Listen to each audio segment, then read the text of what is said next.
السلام علیکم ورحمۃ اللہ وبرکاتہ۔ آپ کیسے ہیں؟ امید کرتا ہوں خیریت سے ہوں گے۔ اگر ہمارے چینل پر آپ نئے ہیں تو سبسکرائب کیجیے اور بیل آئکن کو دبائیے تاکہ ہر آنے والی ویڈیو آپ تک پہنچ سکے۔ آج کا واقعہ ہے قیمتی ہار کا عجیب واقعہ۔ ابن عقیل رحمہ اللہ اپنا واقعہ لکھتے ہیں کہ میں بہت ہی زیادہ غریب آدمی تھا۔ ایک مرتبہ میں نے طواف کرتے ہوئے ایک ہار دیکھا، بڑا قیمتی تھا۔ میرا دل چاہتا تھا کہ میں اسے چھپا لوں، لیکن میرا ضمیر کہتا تھا ہرگز نہیں، یہ چوری ہے۔ چنانچہ میں نے مطاف میں کھڑے ہو کر اعلان کر دیا کہ اگر کسی کا ہار گم ہوا ہو تو آ کر مجھ سے لے لے۔ کہتے ہیں کہ ایک نابینا آدمی آیا اور کہنے لگا کہ یہ ہار میرے تھیلے میں سے گرا ہے۔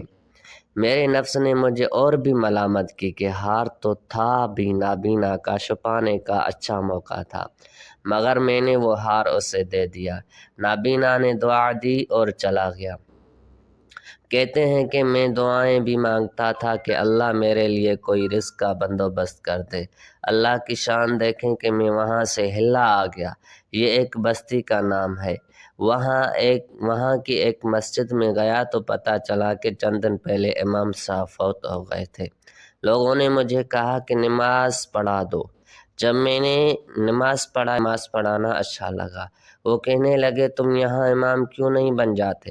میں نے کہا بہت اچھا۔ میں نے وہاں امامت کے فرائض سر انجام دینے شروع کر دیے۔ تھوڑے دنوں بعد پتہ چلا کہ جو امام صاحب پہلے فوت ہوئے تھے ان کی ایک جوان سال بیٹی ہے۔ وہ وصیت کر گئے تھے کہ کسی نیک بندے سے اس کا نکاح کر دینا۔ مقتدی لوگوں نے مجھ سے کہا اگر آپ چاہیں تو ہم اس یتیم بچی کا آپ سے نکاح کر دیتے ہیں۔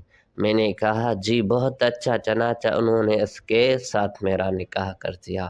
شادی کے بعد میں نے اپنی بیوی کو دیکھا کہ اس کے گلے میں وہی ہار تھا۔ اسے دیکھ کر میں حیران رہ گیا۔ میں نے پوچھا یہ ہار کس کا ہے؟ اس نے کہا یہ میرے ابو نے مجھے دیا تھا۔ میں نے کہا آپ کے ابو کون تھے؟ اس نے کہا وہ عالم تھے، اس مسجد میں امام تھے اور نابینا تھے۔ تب مجھے پتہ چلا کہ اس کے ابو وہی تھے جن کو میں نے وہ ہار واپس کیا تھا۔ میں نے اس کو بتایا کہ یہ ہار تو میں نے ان کو اٹھا کر دیا تھا۔ وہ کہنے لگی کہ آپ کی بھی دعا قبول ہو گئی اور میرے ابو کی بھی دعا قبول ہو گئی۔ میں نے کہا وہ کیسے؟ اس نے کہا آپ کی دعا تو اس طرح قبول ہوئی کہ اللہ تعالیٰ نے آپ کو گھر بھی دیا، گھر والی بھی دی اور رزق بھی دیا، اور میرے ابو کی دعا اس طرح قبول ہوئی کہ جب وہ ہار لے کر واپس آئے تو وہ دعا مانگتے تھے کہ اے اللہ ایک امین دیانت دار شخص نے میرا ہار مجھے لوٹایا ہے۔ اے اللہ ایسا ہی امین شخص میری بیٹی کے لیے خاوند کے طور پر عطا فرما دے۔ اللہ نے میرے والد کی دعا بھی قبول کر لی اور آپ کو میرا خاوند بنا دیا۔ شکریہ دوستو، ہمارے چینل کو سبسکرائب کریں اور بیل آئکن کو دبائیں تاکہ ہر آنے والی ویڈیو آپ تک پہنچ سکے۔ شکریہ۔